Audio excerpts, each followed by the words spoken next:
a pleasure to just hand straight over to you. You can tell us a little bit more about the work you're doing and bring the role of faith and religion into this conversation. So thank you, Ghezal. Thank you so much, and thank you for all the support and the kind words that you've given me, which really helps me get through the initial hurdles that I had in the project. But yeah, can I change the slides, or will you be changing the slides? Lindy will be changing the slides. So if you give Lindy a nod, and she'll move them along. So we'll go to the next slide. So I'm Ghezal from Research Institute of Organic Agriculture. And for a lot of people dealing with theology and religion, I mean, for our institute, this is sort of a new thing. And a lot of people who came across it, they were shocked at the topic of the research. They said, people is doing this. But yes, so just to kind of give a background about the research that I did and the topic, I thought it would be nice to actually give a brief theological background. I'm not an expert in theology, but just the connection between nature and beliefs from what I have learned throughout my studies in the last 3 years. I'll give you a brief snapshot of it, and we'll go into the historical background as to how different communities of faith were involved in nature protection, preservation, and different moves or different events that happened. And then I'll talk about my research a little bit more than the other parts. And we'll go to the next slide. The first question that I faced was actually, what is religion? There are actually over 50 definitions of what religion is. A lot of them are linked to a historical or a cultural context. So coming up with a very broad definition that would encompass all types of religions is probably impossible because nobody has done this yet. But some of the definitions that I wanted to highlight, there's some common themes that you will see along the definitions. One of them is just looking at the word religion and the roots of it. So religio means considerate action or conscientious observing. So the focus here is on practice. Another scholar actually talked about the root of the word religion coming from relegere. Now, I may be mispronouncing these Latin words, but again, the meaning is to consider carefully. In other words, to provide service for gods. And this comes from the Greek context. Relegare is another word that is connected to how the word religion has been extracted, and that means it has a more of a spiritual context, and that means to bind again, to reattach. And in this context, the philosophy is that the soul has been detached from God, and so religion is a way to reattach it and get back to being in unity with God. Now, of course, there are other languages that we can look at as to if there's an equivalent to the term religion. And for Islam, for example, the word that's used is deen. And deen means something that you owe. So whatever blessings, and in its interpretation is whatever blessings you've been given, you owe it to give back. So what are you giving back in return for all those things that you have?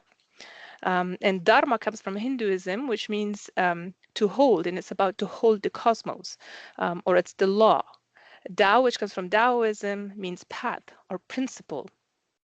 There were a lot of anthropologists that they've looked into the term or the practice of religion in African or Pacific religions, and what they came up with when they went to these communities and they did these observational studies, they actually came up with the conclusion that everything is religion because it was so embedded in the culture, or there's no such thing as distinct religion. So religion is actually part of our life, our daily life. And unless we embed it in our actions, we're not really living it, or we're just living it in snippets throughout our day. So some of the more sociological definitions that came recently, well, not so recently, but later on, is about one of the famous ones is Emil Durkheim's, and this is the way this is the religion is defined as a unified system of beliefs and practices relative to sacred things, that is to say, things set apart, and forbidden beliefs and practices which unite into one single moral community called a church. Again, you will see the name church and you know that it's context-based.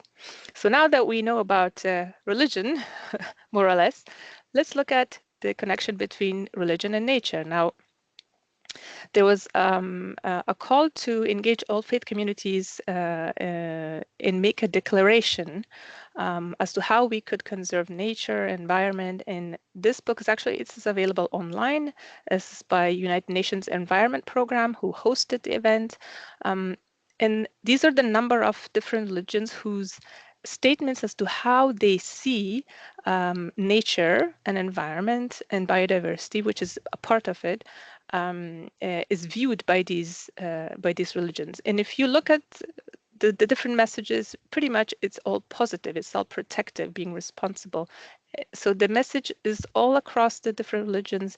It's about respect, and it's about respecting the environment and the natural resources we've been given. We'll move on. Some of the because my research is based in Switzerland, I looked more into the religions that are common here, which is mostly evangelical or Protestantism and Catholicism. But there's also a new era of people who don't have a religious affiliation, but they say that they are spiritual. So I've looked into some of those concepts as well.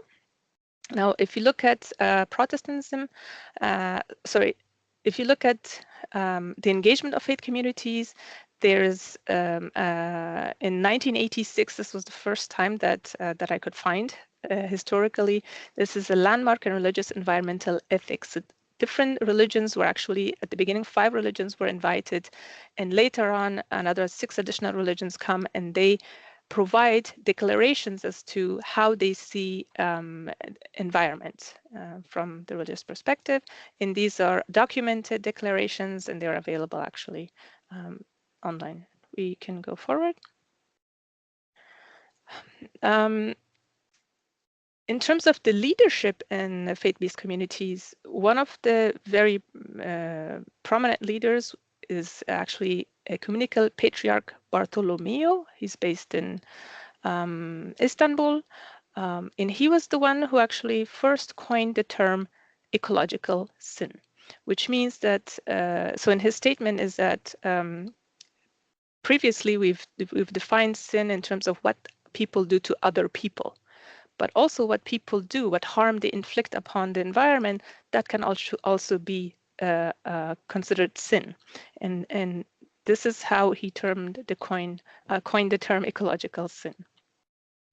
He was very active in terms of forging collaborations with different environmental groups, such as, for example, in 1991, he made a bond with the World Wildlife Fund. Later on, he did a series of courses and lectures and seminars, workshops, all around the topic of nature preservation, conservation, ecological practices. Different communities have been involved in this. If we move a bit more in the next slide, you will also see that, about 2 decades later, we see the late Pope Francis, who did the Laudato Si, document that came out, which was in 2015. And the main message there was to take care of our common home, and in that our common home being the environment. And later on, we go to the next slide, he also reiterated the same messages about our responsibility, calling not just on the Catholic community, but also all other faiths to come together and work for the sake of the environment, because this will affect all of us. we'll go maybe forward.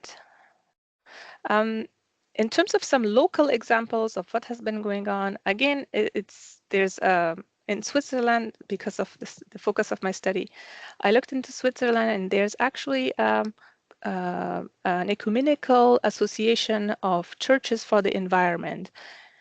This was formed in 1986, and still it's actually small. It's not as big as I was hoping it would be. And what they do is they actually look into environmental practices that occur within the churches, but it also includes educational events within the churches. If they have, for example, children's program where they do activities, does that also include environmental practices in education?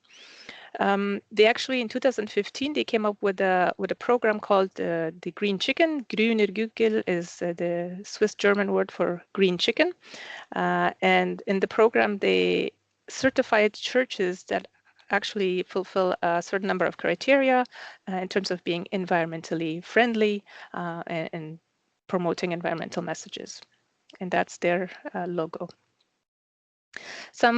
A few contemporary events, what has been going on internationally. In 2017, there was the Conference of Faith for Earth initiative that was based in Kenya and Africa. Again, led by the UN Environment and United Religions Initiative and the All African Conference of Churches, where again communities of faith came together to pretty much unite their message around protection of environment. Again, in 2022, there was more of, in our neighboring country, in Germany, there were religious communities were invited to come to talk about biodiversity. So the first one in 2017, it was about, the messages were more focused on air pollution, fighting air pollution. The second one, this one's about biological diversity or biodiversity. And in the same year, there was in the 23rd Conference of Parties to United Nations Framework Convention on Climate Change, one of those COP conferences. Of course, other partners were there as well, but there was a special invitation also for extended to the communities of faith, which shows that the communities of faith do play an important role, and it is recognized.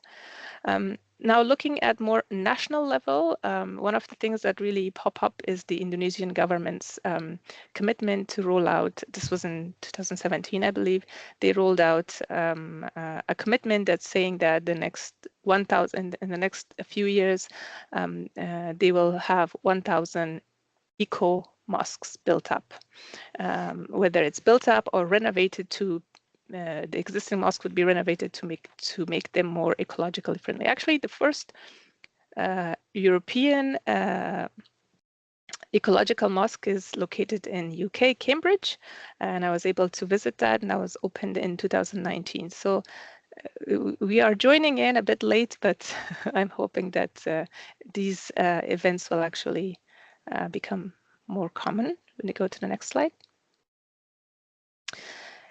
Now, my research was with farmers, and what is happening with farming and connection to religion. There's in the global south, for example, there's a program called Farming God's Way. This was started in Zimbabwe by a program by a farm manager who was actually a religious person. So the way he approached the health of the soil, because he was not getting enough produce, he said, there's something we're doing wrong. And what there's actually a whole website dedicated to this program. And what he said was that, well, that land that he was managing was actually used for growing tobacco. And the person who actually triggered that change was his daughter, who was a child, and who came and said, you know, isn't this bad actually for people's health? So this was an ethical question posed, and that actually changed, his perspective. He said his practice, and he negotiated with the people or the company who was owning the farm that he's going to do things differently. So he came up with agroecological practices that could be implemented, and they are coined in religious terms. So they've delivered training programs. Now it has become a global training program that is delivered by NGOs in different countries, mostly in Africa, but there are also countries in Latin America that have, and some in Asia that have implemented this program. We go forward. Now, what's happening in the global north? Are we dealing with this, with attaching spirituality or religious beliefs to farming? So this was the question that started my research project. I interviewed 22 Swiss farmers in 5 different cantons. And the objective was to just see how they connect or how do they construct this relationship between what they believe, whether it's different, whether they are Catholic or Protestant, or they have no religious affiliation, but they, but they believe that there is something spiritual about nature. How do they connect this to what they do on their farm? And then how does that influence biodiversity on their farm? We go forward. I'm just jumping to results. And one of the main things that actually was quite common across these interviews was that farmers really found it difficult to connect their beliefs to their farming behavior. The only exception actually was with eco-spiritual farmers, and not all of them. There were I think 3 that I interviewed, eco-spiritual farmers, and only 2 of them were quite clear about how their beliefs influenced what they were doing on their farm, and how this was an integral part of driving their decisions on the farm, whether it was organic, whether it was biodynamic farming practices, whether they did something for biodiversity or not. And mostly it was quite a positive relationship between the 2. One of the components of the interview was that I asked the farmers to show me something that that could clearly express how their beliefs influence their farming behavior. It could be a video, it could be an item, it could be something they do, something they were, whatever. It could be a small machinery that they used. And I got a lot of actually rainbow pictures. In all of them except for one had no connection to what they were doing. It was about God's mercy, God protecting their farm. But then how did that influence what you did with your farm? So that part was missing in most of these pictures, except for one picture who said, well, I saw God's protect. This was a sign of God protecting my farm. And this farmer said that, so then, and I realized that, I don't really need hail insurance for my farm, so I'm just going to cancel it. So this was just a clear farming behavior that was based on what the farmer believed. So you could see that I think it says a lot about how our farming practices are so shaped by agricultural policies, by economical terms, how much yield do I have, what do I use to treat this disease, for example, that we've actually lost that spiritual dimension of farming, which is really sad. But let's go to the next slide. So I looked at the values and beliefs of farmers that were expressively connected to their religion or spirituality in the context of biodiversity. Now, you will see those are some of the themes that came up. They're not really finalized, so so I'm just going to kind of brush upon them. One of the things that was quite prominent was appreciating and valuing the creation, responsibility to protect. So a lot of the religious farmers talked about responsibility, but also people who were not very religious. So I had a scale to measure the religiosity of farmers. And regardless of that measure, all of them pretty much said, we have responsibility. We have responsibility for the future generation, which is the next item. And one or two of farmers also said they had responsibility to teach the new generation.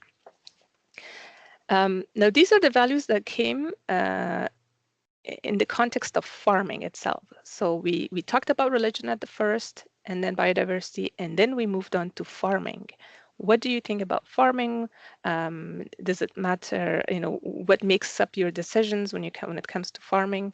And it seemed that it has these values lay in three different dimensions. In the business dimension, they pretty much talked about what is easy, I will do that. What is efficient, what gives me yield. In the social dimension, they talked about what is just. And if there's something going on with one farmer, we would go and help out. So they talked about collective effort. They talked about trust. They talked about family and peer relationships. If a family member said, I can't work with, cows with horns, then the mother would say, well, my son cannot work with cows with horns, and although I want cows with horns, we're going to cut the horns off.